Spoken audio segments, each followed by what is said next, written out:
There's a day about a decade ago that I remember quite vividly because I got a phone call in the morning from a customer asking if we could help them create a new report in some custom software. And they were calling to find out if that's something that we could get done quickly. It was tax day, and they had just discovered that they had a new tax form that they'd have to file this year, and they didn't have the information to do that. Not only were we able to develop this report the same day, we actually deployed it into a production environment so they could use it to submit their taxes. And this was pretty remarkable considering that the vast majority of projects that I worked on at the time would take several months to get to the point where we could roll up a release that would contain a simple feature like this. So to go from request to working software in the same day within a few hours was pretty remarkable and actually pretty rewarding to be able to do that for a customer. What made it possible to get changes out the door quickly was the process that we followed for software development. So on the vast majority of projects, we followed a big release approach. This would have many features and it would span many months to develop. On the other hand, with this tax report, with this particular customer, we followed a quick release approach.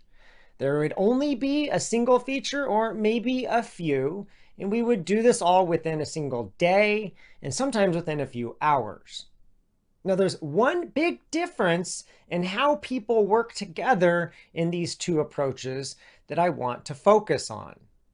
So in a big release, because we have many features to develop, the development takes many months, and therefore the developers tend to work independent of people that perform other tasks. For example, releasing software, which is another big piece of the puzzle. So the operations staff that are responsible for releasing software tend not to work closely with the development staff. On the quick release side of things, this isn't possible. People have to work very closely together. And in this case, we had to bring together both development and operations. I like to think of this difference as a big release having dev, then ops, whereas a quick release has dev plus ops. What does DevOps mean to you? If you ask enough people this question, chances are you'll find quite a bit of variability in their responses. Part of the reason for this is that DevOps is a fad. It's a trend. There are lots of things attributed to any given fad that may or may not be attributable to that fad by other people. So while one set of people may talk about tooling and automation, and another set of people may talk about cultural changes, like coalescing dev and ops.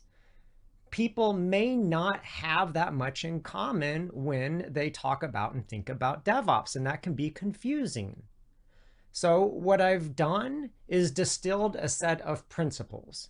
And I've looked at what people consistently do that is beneficial when they refer to DevOps, some of the changes that they make and how they work. And I found that there's a core principle at play, and it's this core principle of coalescing dev and ops.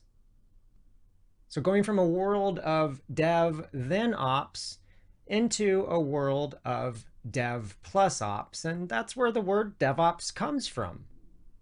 So why exactly is this commonality, the idea and practice of coalescing dev and ops? Why are we seeing people do that? Well, for a myriad of reasons. For example, back with my tax report, which, by the way, was from long before the word DevOps was coined, back in that case, we coalesced these operations and development responsibilities simply to be able to get changes out the door quickly, to be able to do more for our customers, which is the ultimate point of business. So that's one motivation. As of late, a lot of people have been talking about coalescing these things together because of the increase in adoption of iterative development techniques. And so over time, over the last decade, people have invested more in agile or iterative techniques, and they've mastered developing quickly. But in a lot of cases, their operations staff that can actually release those changes haven't been brought on board.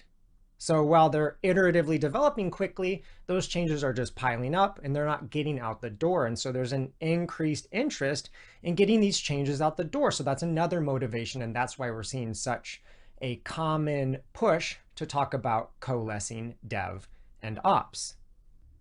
On top of this foundational principle, I've selected a subsequent set, a set of principles that stem from this foundation. Principles that I believe will be beneficial if you apply them to the work that you do. So with that perspective in mind, let's move on to the next principle.